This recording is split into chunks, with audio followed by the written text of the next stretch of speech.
तो हेलो बच्चों, कैसे हैं आप लोग। उम्मीद करते हैं कि सब लोग जो एकदम बढ़िया होंगे और पढ़ाई लिखाई भी सब लोग की एकदम मस्त तरीके से चल रही होगी।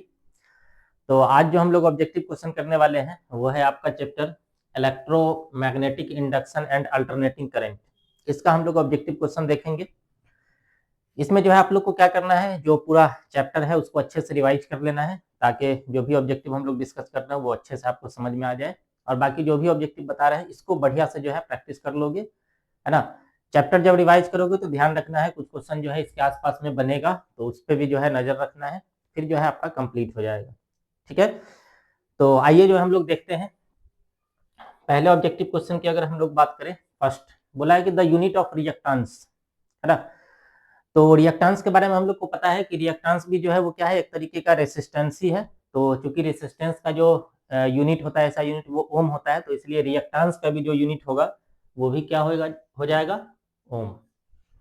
यानी कि बी ऑप्शन जो है सही हो जाएगा। ठीक है, चलो नेक्स्ट क्वेश्चन पे हम लोग बात कर लेते हैं। बोला कि in AC source of angular frequency, है ना, एक ऐसी सोर्स है जिसमें एंगुलर फ्रीक्वेंसी जो है वो कितना के बराबर है, ओमेगा के बराबर है। आगे कह रहा है कि इसको कनेक्ट कर दिए इन सीरीज एलसीआर सर्किट में, है ना। एलसीआर सर्किट में जो है, अब देखो आगे क्या बोला है कि the peak value of current will be maximum. बोल रहा है कि जो पीक वैल्यू है, जो पीक वैल्यू ऑफ करंट है वो मैक्सिमम कब होगा। तो ध्यान रखना है कि जब ओमेगा इक्वल टू 1/√अंडर LC, जब ओमेगा जो है ये कितना के बराबर होता है, 1/√अंडर LC, अगर इसके बराबर होगा तो उस टाइम पर जो पीक वैल्यू होगा वो मैक्सिमम होगा। यानी कि ऑप्शन कौन सा आपका सही हो जाएगा, ऑप्शन सी। ठीक है, चलो नेक्स्ट क्वेश्चन देखते हैं।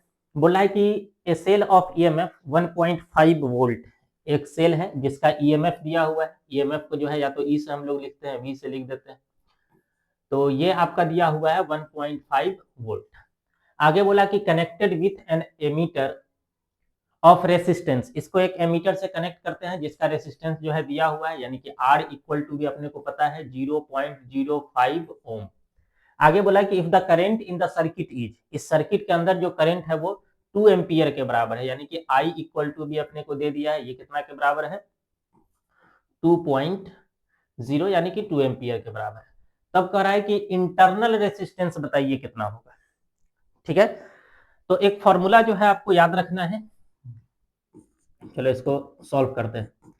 एक फॉर्मूला आपको याद रखना है, V बराबर जिस तरीके से IR होता है, तो IR के केस में हम लोग क्या करते हैं, इंटरनल रेसिस्टेंस को काउंट नहीं करते।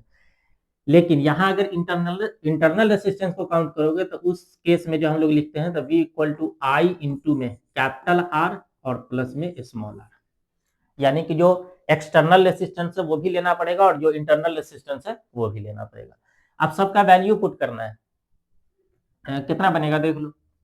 अच्छा, यहां से काम करते हैं ना, क्योंकि हम लोग को इंटरनल रेसिस्टेंस को हम लोग R से लिखते हैं, ये हम लोग को निकालना है।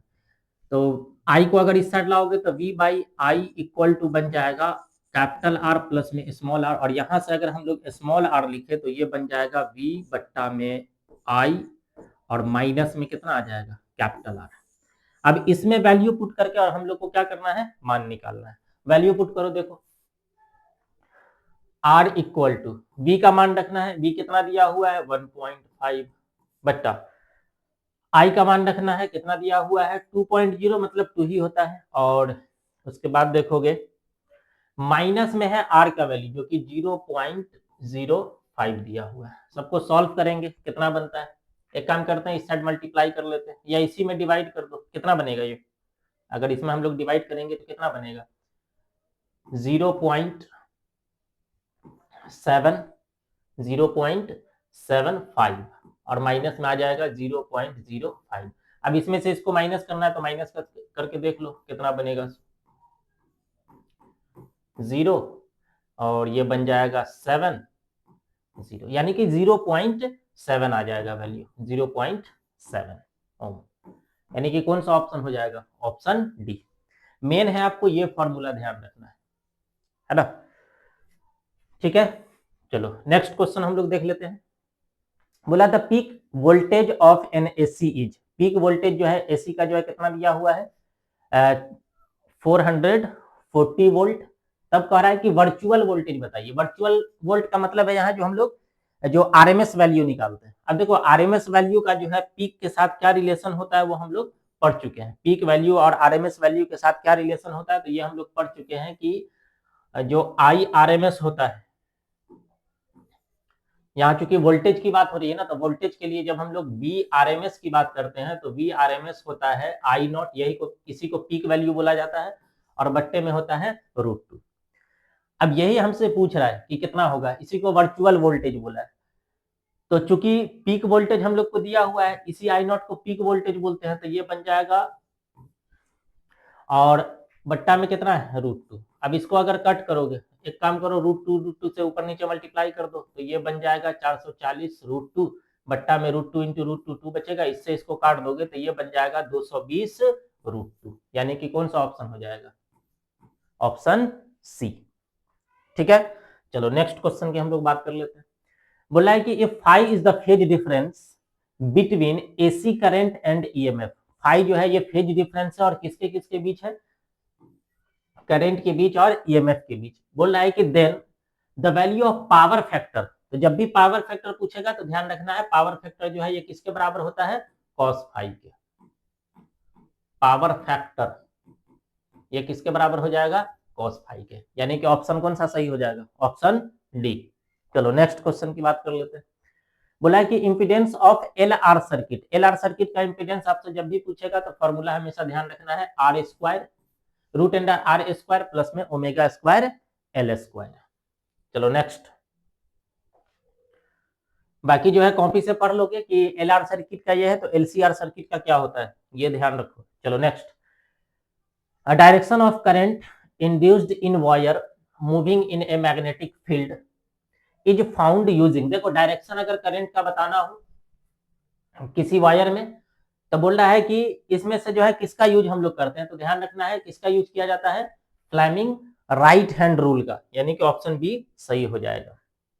अगला देखो, Lenz law is a consequence of law of conservation, है ना। इसमें कह रहा है कि जो लेंज लॉ है वो किसके कंसिक्वेंस होता है, तो ध्यान रखना है ये एनर्जी के, किसके कंसिक्वेंस होता है, तो ये एनर्जी के। चलो अगला, the magnetic flux link with a coil of n turns of area of cross section A है, held with a plane parallel to the field B. अब देखो ये क्वेश्चन किस टाइप का बोल रहा है कि एक मैग्नेटिक फील्ड है और इस मैग्नेटिक फील्ड में हम लोग को क्या करना है, एक जो है वायर रखना है या एक कॉइल रखना है जिसमें n नंबर ऑफ टर्न है, नंबर ऑफ टर्न दे दिया है कि ये कितना के बराबर है, n के बराबर है, और कह रहा है कि जो उसका प्लेन है, अब जैसे मान के चलो कि ये जैसे ये जो सरफेस देख रहे हो यही इसका जो है प्लेन कहलाएगा, तो बोल रहा है कि ये जो प्लेन है वो इसके क्या है, पैरेलल है। और जब भी प्लेन को अगर पैरेलल कर दोगे ना, जैसे ये प्लेन को अगर हम मान के चलो इस तरीके से क्या करेंगे, अगर पैरेलल करते हैं, प्लेन पैरेलल का क्या मतलब है कि कभी भी अगर देखो प्लेन को अगर तुम पैरेलल करोगे तो प्लेन जब पैरेलल हो जाएगा तो तुमको ऐसा लगेगा कि इसके साथ 0 डिग्री का एंगल बनेगा, लेकिन जब प्लेन को तुम इस तरीके से पैरेलल करोगे तो एरिया वेक्टर ऊपर की तरफ चला जाएगा, और एरिया वेक्टर जब ऊपर की तरफ चला जाएगा, ये एरिया वेक्टर का डायरेक्शन होगा, ये मैग्नेटिक फील्ड का डायरेक्शन है, तो दोनों के बीच एंगल कितना, 90 डिग्री, यानी कि यहाँ जो फेज डिफरेंस आ जाएगा वो कितना आ जाएगा, 90 डिग्री का, π/2। और जब फेज डिफरेंस 90 डिग्री आता है तो उस केस में मैग्नेटिक फ्लक्स जो है वो कितना के बराबर होता है, 0 के बराबर होता है, ये ध्यान रखना है। ठीक है, चलो नेक्स्ट क्वेश्चन पे चलते हैं। ये वर्ड सिर्फ देखोगे कि अगर प्लेन लिखा रहेगा या सरफेस लिखा रहेगा, तो अगर सरफेस या प्लेन जो है वो मैग्नेटिक फील्ड के अगर पैरेलल हो जाता है, मैग्नेटिक फील्ड के अगर पैरेलल हो जाता है तो ध्यान रखना है उस केस में मैग्नेटिक फ्लक्स जो होगा वो कितना के बराबर हो जाएगा, 0 के बराबर। चलो नेक्स्ट, बोला है कि which of the following does not of application of eddy current. बोल रहा है कि इसमें से कौन है जिस पर जो है ईडी करंट जो है अप्लाई नहीं होगा या ईडी करंट का एप्लीकेशन नहीं है, तो कौन सा जो है ध्यान रखना है, एलईडी लाइट्स, ऑप्शन सी।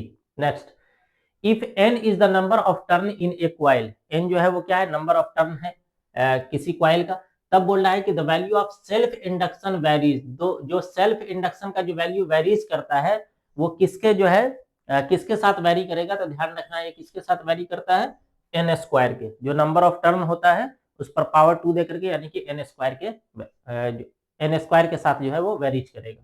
चलो अगला क्वेश्चन देखो, the coefficient of mutual induction of two coil depends, the coefficient mutual induction का जो कोफिशिएंट होता है वो बोल रहा है कि किस पे डिपेंड करता है, तो पहला लिखा है कि medium between two coil, distance between two coil और orientation of the two coil. तो ध्यान रखो तीनों के जो है तीनों पे डिपेंड करता है, तो जब ये तीनों पे डिपेंड करेगा तो चौथा ऑप्शन देखोगे लिखा हुआ ऑल ऑफ दीज, यानी कि ऑप्शन कौन सा सही हो जाएगा, ऑप्शन डी। बाकी अलग अलग भी जो है ध्यान रखना है, ऐसा हो सकता है कि क्वेश्चन दे और कोई एक ही ऑप्शन दे करके पूछ ले। एक तो तीनों को ध्यान रखना है कि जो मीडियम दोनों के बीच का होगा उस पर भी डिपेंड करेगा, डिस्टेंस पे भी डिपेंड करेगा और ओरिएंटेशन पे भी डिपेंड करेगा, ये भी ध्यान रखना है। चलो अगला देखो, 1 हेनरी इज इक्वल टू, ये सब फैक्चुअल डेटा है, तुमको याद रखना पड़ेगा कि 1 हेनरी इक्वल टू कितना होता है, 10 टू द पावर 3 mH। अगला, the relation between RMS value of alternating current and peak value of alternating current. देखो अभी बताए थे कि RMS value of alternating current यानी कि IRMS, इसके और पीक वैल्यू के बीच जो रिलेशन होता है वो ये रिलेशन रहता है, ठीक है। तो एक तो ये पूछा जा सकता है, जब √2 का वैल्यू तुम पुट कर दोगे तो √2 का वैल्यू पुट करने के बाद जो आंसर आता है वो कितना के बराबर आ जाएगा, सी ऑप्शन है 0.707 I0 के बराबर। तो ये वैल्यू पुट करने के बाद जब हम लोग डिवाइड करते हैं, जब भाग देंगे उसके बाद जो मान आता है वो मान। चलो नेक्स्ट, फैराडेज लॉ और Faraday's laws are consequence of conservation of, Faraday's law जो है वो किसका कंसिक्वेंस है, तो ध्यान रखना है ये भी किसका होता है, एनर्जी का कंसिक्वेंस होता है, ठीक है। चलो आगे बढ़ते हैं, 1 हेनरी इज इक्वल टू, ये डायरेक्ट ध्यान रखोगे कि 1 हेनरी इक्वल टू जो है ये कितना के बराबर होता है, वेबर पर एम्पियर के, वेबर पर ampere. Next, Henry is the unit of, Henry जो है वो किसका यूनिट है, तो ध्यान रखना है हेनरी किसका यूनिट है, इंडक्टेंस का, हेनरी किसका यूनिट है, इंडक्टेंस का। Next, the unit of reactance is, the unit of reactance, तो रिएक्टेंस का यूनिट जो है हम लोग को ध्यान रखना है, रिएक्टेंस ध्यान रखो ये एक तरीके से क्या है, रेसिस्टेंस ही होता है, तो इसका यूनिट भी क्या हो जाएगा, ओम ही होगा, C option. Next, the working of dynamo is based on the principle of, ये तो पहले भी बात कर चुके हैं, ये किस पर बेस्ड होता है, इलेक्ट्रोमैग्नेटिक इंडक्शन। बोला है कि inductive reactance offered by an inductor of inductance L in AC circuit of angular frequency, ध्यान रखो यहां दिया नहीं है बट एंगुलर फ्रीक्वेंसी कितना होनी चाहिए था, ओमेगा। कह रहा है कि जो इंडक्टिव रिएक्टेंस होगा जिसमें देखोगे तो बोला है कि जो इंडक्टर है उसके लिए क्या यूज किया है, L, और उसके बाद देखोगे इसका जो एंगुलर फ्रीक्वेंसी है वो कितना के बराबर है, ओमेगा के बराबर है।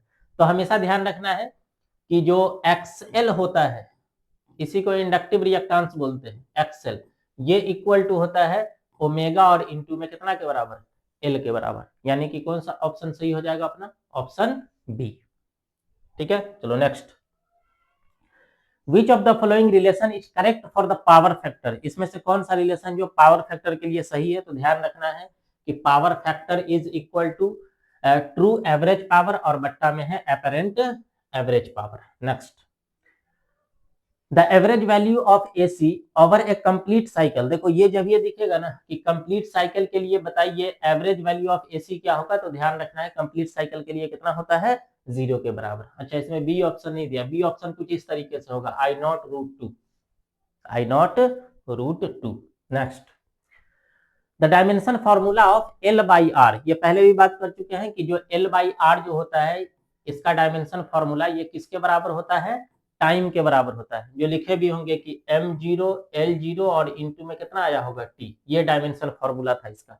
अच्छा इसका उल्टा भी पूछ सकता है, अब जैसे L/R पूछा, बोल देगा कि R/L का बताइए, तो R/L में क्या हो जाएगा, टाइम नहीं आएगा, पर टाइम आएगा, मतलब टाइम का पावर कितना, -1।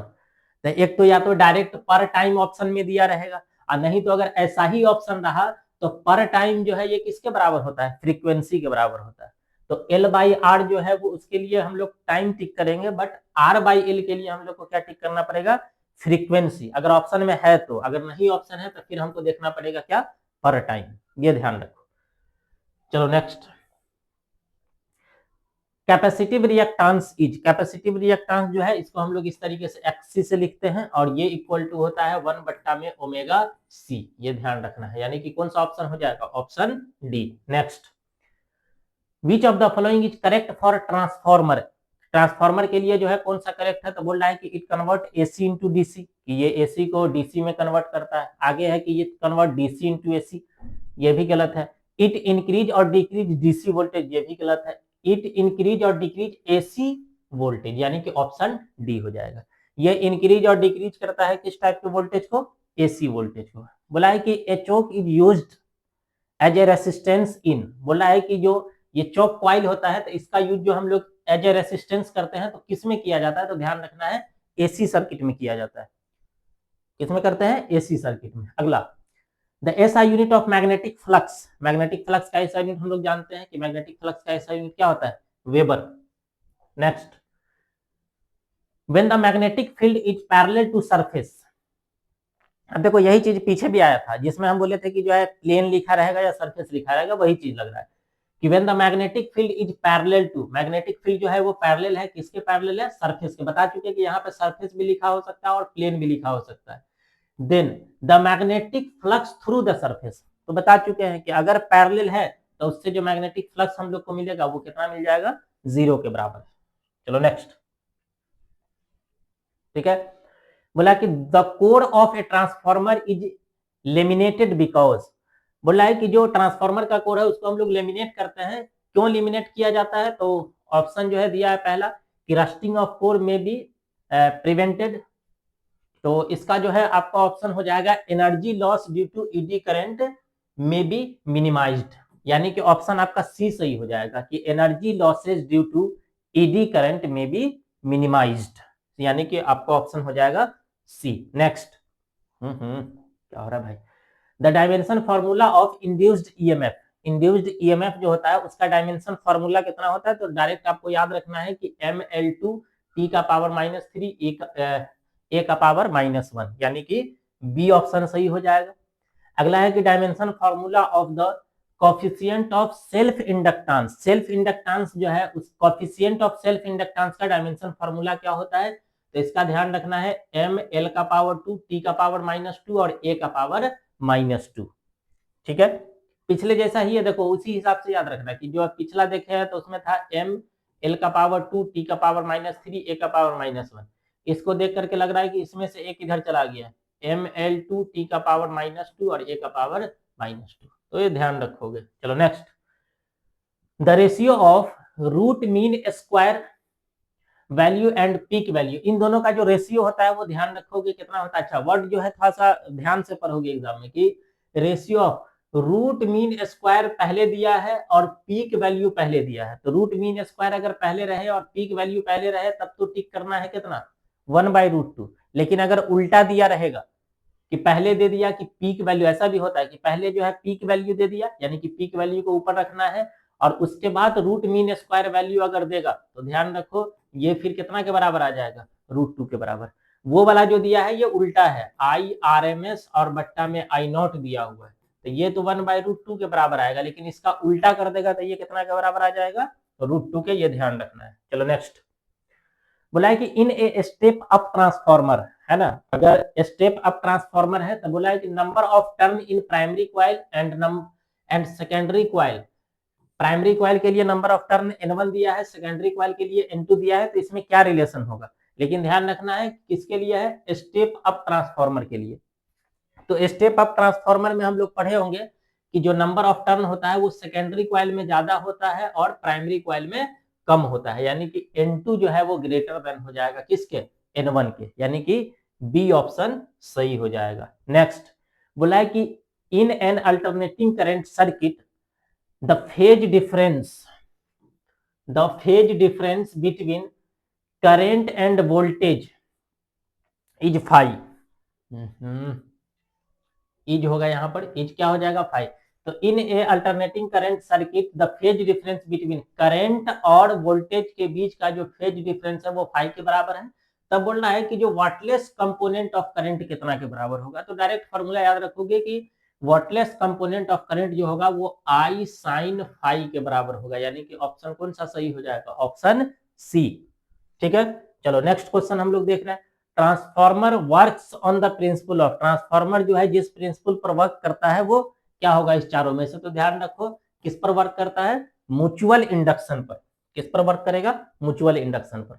बोला है कि an AC ammeter connected in series, अगर किसी एमीटर को, एसी एमीटर को हम लोग सीरीज में अगर कनेक्ट करते हैं, अब तब जो है बोल रहा है कि is an AC circuit reads, कितना जो है करंट रीड कर रहा है 5 एम्पियर का, तब बोल रहा है कि पीक वैल्यू ऑफ करंट कितना के बराबर होगा। अब देखो एसी के लिए हम लोग जो है, हम लोग को पता है कि I R M S equal to होता है आई नॉट और बट्टा में √2, अब यही पीक वैल्यू होता है, तो पीक वैल्यू अगर निकालोगे तो क्रॉस मल्टीप्लाई करोगे तो ये कितना के बराबर हो जाएगा, I naught equal to I R M S into में √2। अब दे दिया है कि ये जो एसी सर्किट में जो रीडिंग आ रहा है वो 5 एम्पियर का आ रहा है, मतलब वो आई आर एम एस दिया हुआ है, तो ये कितना बन जाएगा 5√2, यानी कि बी ऑप्शन इसका सही हो जाएगा। चलो नेक्स्ट हम लोग देख लेते हैं। अगला बोला है कि quantity that remains unchanged in A transformer, इसमें से कौन सी क्वांटिटी है जो ट्रांसफॉर्मर के अंदर चेंज नहीं होगा, वो हमेशा जो है क्या रहता है, कांस्टेंट ही रहता है, तो ये क्या बन जाएगा, क्या होता है ये फ्रीक्वेंसी, ध्यान रखना है, A option.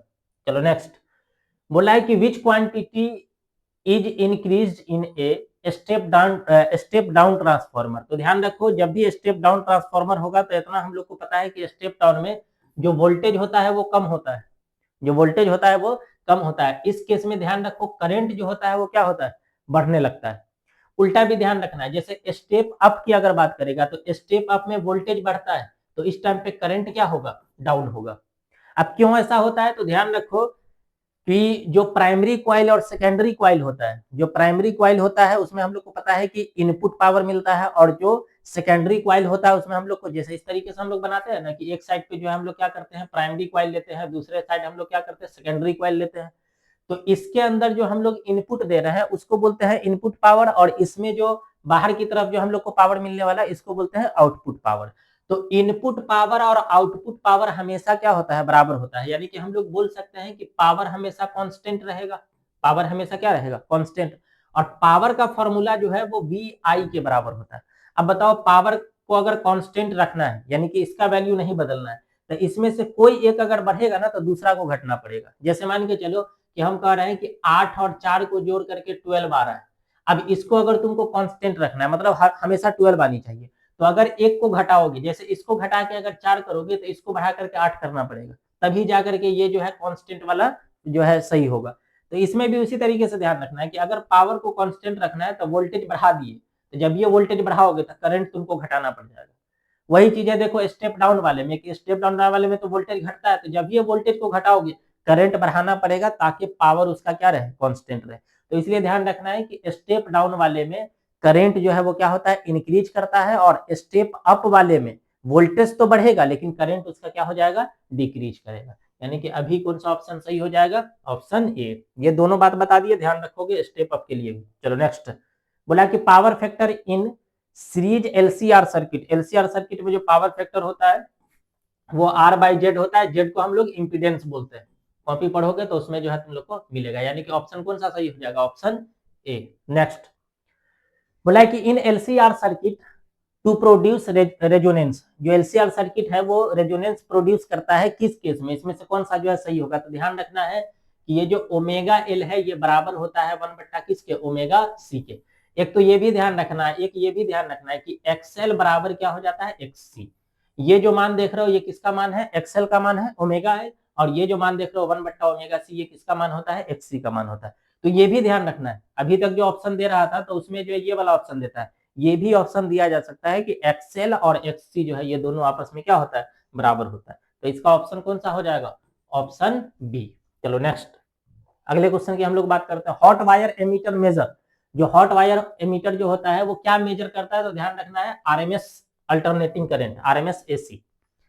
If N1 and N2 are number of primary and secondary coil of step up transformer, ये तो पीछे देख ही लिया है कि अगर N1 N2 जो है वो स्टेप अप ट्रांसफॉर्मर के लिए primary number of primary coil और नंबर ऑफ सेकेंडरी क्वाइल है, तो जब ये स्टेप अप लिखा है तो स्टेप अप के लिए ध्यान रखो सेकेंडरी क्वाइल का जो है नंबर ऑफ टर्न ज्यादा होगा और प्राइमरी का क्या होगा, कम होगा, यानी कि N2 ग्रेटर देन N1। ये तो शायद पीछे भी क्वेश्चन आया था। चलो नेक्स्ट, बोला कि the power factor of LR circuit, LR circuit का पावर फैक्टर जो है हमेशा ध्यान रखना है कि ये हो जाएगा R बट्टा में root under R square omega square L square, यानी कि ऑप्शन बी। नेक्स्ट, चलो अगला क्वेश्चन हम लोग देख लेते हैं। When an ammeter is shunted, है ना, शंट जो है बताए होंगे कि जब हम लोग शंट करते हैं मतलब लो रेसिस्टेंस से इसको क्या करना पड़ेगा, जोड़ना पड़ेगा। तो बोला when an ammeter is shunted, तो इट्स मेजरिंग रेंज, जब हम लोग किसी एमीटर को शंट करते हैं तो उस केस में जो इसका मेजरिंग रेंज है वो बढ़ जाता है, तो हम लोग बोलेंगे कि इंक्रीजेज। चलो next, the relation between peak value peak current I naught and root mean square. अब देखो इन दोनों के बीच रिलेशन तो बता चुके कि I R M S equal to होता है आई नॉट और बट्टा में रूट टू। तो या तो देखो बट्टा उट्टा में तो दिया नहीं है, बट्टा में दिया भी है तो क्या लिखा है कि आई नॉट बराबर आई, ये तो उल्टा लिख दिया, तो ये गलत है। अगर इसी को क्रॉस मल्टीप्लाई कर ले तो ये बन जाएगा I naught equal to I R M S और इंटू में रूट टू। अब ऐसा देख लो कोई ऑप्शन होगा I naught equal to root two I R M S होगा, ये सही इसको कर लोगे root two I R M S, यानी कि ऑप्शन कौन सा सही हो जाएगा, ऑप्शन ए। ये भी पूछा जा सकता है रिलेशन में, तो ये भी दिया जा सकता है ना, तो या तो इस तरीके का दिखेगा या ऐसे दिखेगा, दोनों सेम ही बात है, क्रॉस मल्टीप्लाई करने के बाद इतना आता है। A charge q moving in a region where electric field and magnetic field दोनों प्रेजेंट है, तो बोल रहा है कि फोर्स कितना लगेगा। ये तो हम लोग पीछे भी देख चुके हैं कि आ जाएगा Q into e vector plus v vector cross B vector, यानी कि ऑप्शन सी हो जाएगा। और इसी में बताए होंगे कि अगर उल्टा दे दिया बी क्रॉस बी दे दिया तो यहाँ पर क्या लगा रहेगा, माइनस लगा रहेगा, ये ध्यान रखना है। चलो नेक्स्ट, बोला है कि a circular coil of radius R है, carries a current I, the magnetic field at its centre is B. ये बहुत लेंदी क्वेश्चन है ना, इसको जो है हम लोग कवर नहीं कर रहे हैं, बहुत लेंदी क्वेश्चन है। चलो नेक्स्ट, बोला कि unit of 1 by omega L, इस तरीके से लिखा हुआ unit of 1 by omega L. अब देखो ओमेगा एल किसका मान होता है, एक्सएल का। एक्सएल जो है ये एक तरीके का क्या है, रेसिस्टेंस है, ये भी एक तरीके का क्या है, रेसिस्टेंस है। अब अगर सीधे ओमेगा एल लिखा रहता तो चूंकि ये एक तरीके का रेसिस्टेंस है तो हम बोल देते कि इसका जो है यूनिट क्या होगा, ओम होगा, या तो ओम होगा नहीं तो रेसिस्टेंस लिख देते, यानी कि ए ऑप्शन हम लोग करेक्ट कर देते कि आर दिया हुआ है, रेसिस्टेंस दिया हुआ है। लेकिन 1 बट्टा जो है ओमेगा एल जो दिया है तो इसका मतलब ये लिखा हुआ है 1 बट्टा एक्स एल। 1 बट्टा एक्सएल का मतलब हो गया कि 1 बट्टा जो है रेसिस्टेंस, 1 बट्टा रेसिस्टेंस का मतलब क्या हो गया, पर ओम या पर रेसिस्टेंस। अब बताओ पर ओम या पर रेसिस्टेंस कहीं ऑप्शन दिख रहा है, तो इसका मतलब है जो एक कौन सा ऑप्शन हो जाएगा, D option, none of these. बात समझे कि नहीं समझे। ओमेगा एल दिया रहता तो उसके लिए हम लोग ए ऑप्शन टिक कर सकते थे, इसलिए कि ओमेगा एल एक तरीके का रेसिस्टेंस है। 1 बट्टा ओमेगा एल जो है वो क्या है, पर ओम है, तो पर ओम ऑप्शन दिया नहीं है, ऑप्शन दिया रहता पर ओम तो वो भी टिक कर सकते थे। पर ओम दिया रहता या पर रेसिस्टेंस ऐसे दे दे आर का पावर -1, तो ये भी ऑप्शन हो सकता है। चलो नेक्स्ट, बोला है कि the convert A galvanometer into volt meter. अगर हम लोग को गैल्वेनोमीटर को वोल्ट मीटर में बदलना है तो उसके लिए जो है क्या चीज का रिक्वायरमेंट, क्या चीज की जरूरत पड़ने वाली है, तो ध्यान रखो हाई रेसिस्टेंस की। किसकी जरूरत पड़ने वाली है, हाई रेसिस्टेंस की। बोल रहा है आगे कि phase difference between current and potential difference, phase difference जो है करंट और potential difference, if phase difference between current and potential difference is, क्या होनी चाहिए था, 5, देन पावर फैक्टर इज, बोल रहा है कि तब पावर फैक्टर कितना के बराबर होगा, तो बता चुके हैं कि पावर फैक्टर जो है वो किसके बराबर होता है, cos फाई के। चलो next, SI unit of decay constant, decay constant का एसआई यूनिट ध्यान रखना है, ये क्या होता है, हर्ट्ज होता है। चलो अगला, in AC circuit the current and voltage are given, current भी दिया हुआ है एसी सर्किट के लिए और वोल्टेज भी दिया हुआ है। करंट कितना दिया हुआ है, तो I equal to 5 cos omega t, और वोल्टेज जो दिया है V इक्वल टू वो दिया है 200 साइन ओमेगा टी, इसी तरीके से दिया हुआ है। अब देखो मेन हम लोग को क्या है, इसका फेज डिफरेंस निकालना पड़ेगा, तो फेज डिफरेंस निकालने के लिए हम लोग को करना क्या पड़ेगा कि ये साइन में है तो ये भी साइन में होनी चाहिए, या ये कॉस में है तो ये भी कॉस में होनी चाहिए।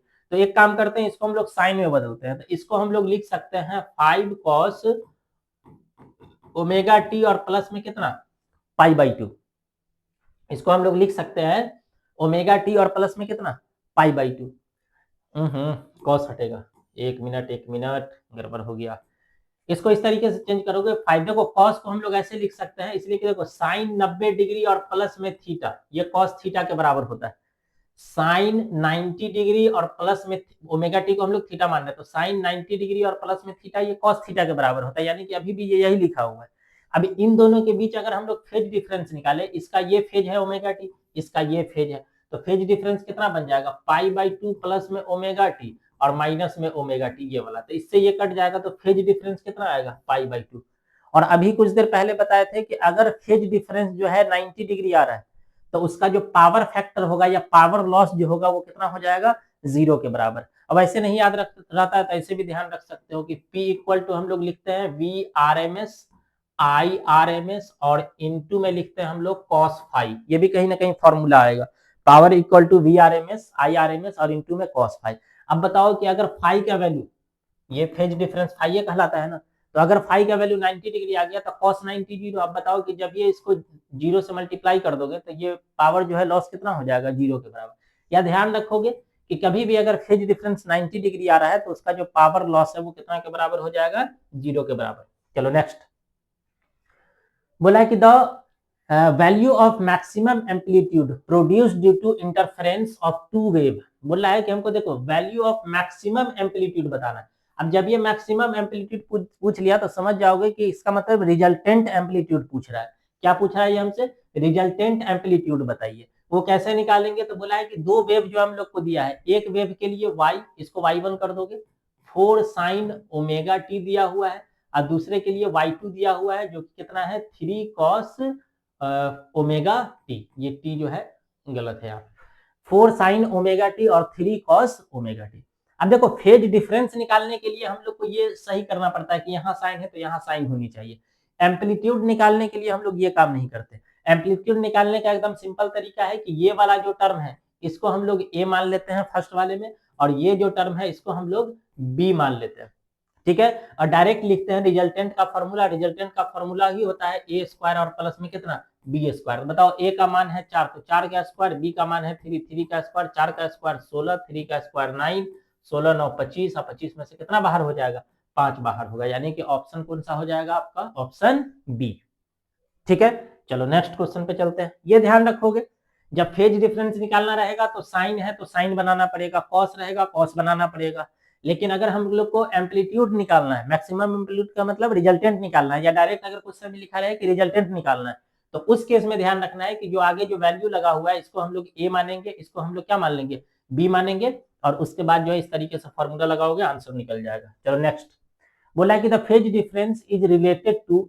Path difference. जो फेज डिफरेंस होता है वो पाथ डिफरेंस के साथ कैसे रिलेट करता है, तो ध्यान रखना है ये होता है लेमडा और बट्टे में 2 पाई और इनटू में ये पाथ डिफरेंस है और ये क्या है, इसका फेज डिफरेंस है, तो ये आंसर हो जाएगा, यानी कि ऑप्शन कौन सा हो जाएगा आपका, ऑप्शन सी। चलो next, which quantity decreases in step down transformer. Step down transformer में क्या है जो डिक्रीज करता है, तो बता चुके हैं कि जब भी स्टेप डाउन ट्रांसफॉर्मर होगा तो वोल्टेज डिक्रीज करेगा, लेकिन इस टाइम पे इसका करंट क्या हो जाएगा, इंक्रीज कर जाएगा, यानी कि कौन सा ऑप्शन सही हो जाएगा, डिक्रीज का पूछ रहा है तो वोल्टेज इंक्रीज का पूछता तो हम लोग क्या बोलते हैं कि करंट जो है वो इंक्रीज करेगा। चलो next, instrument which convert mechanical energy into electrical energy. Mechanical energy को जो इलेक्ट्रिकल एनर्जी में बदलता है उसको हम लोग क्या बोलते हैं, डायनेमो। ये तो पीछे भी आ गया होगा। Which of the following is correct for step up transformer. जैसे देखो स्टेप अप के लिए हम लोग लिखते हैं कि N2 ग्रेटर देन क्या होगा, N1। उसी तरीके से स्टेप अप के लिए हम लोग को लिखना पड़ेगा, ये वोल्टेज है किसका, सेकेंडरी कॉइल का, ये ग्रेटर देन होता है किससे, वोल्टेज ऑफ प्राइमरी कॉइल, यानी कि ए ऑप्शन जो है इसका सही हो जाएगा। चलो next, inductive reactance for direct current. Direct current के लिए जो इंडक्टिव रिएक्टेंस होता है वो कितना के बराबर होता है, 0 के लिए। चलो next, inductive reactance is, inductive reactance का क्या फॉर्मूला होता है, तो इंडक्टिव रिएक्टेंस का फॉर्मूला ध्यान रखोगे XL equal to 2 pi f और इनटू में L के बराबर, 2 पाई एफ और इनटू में L के बराबर, ये ध्यान रखना है।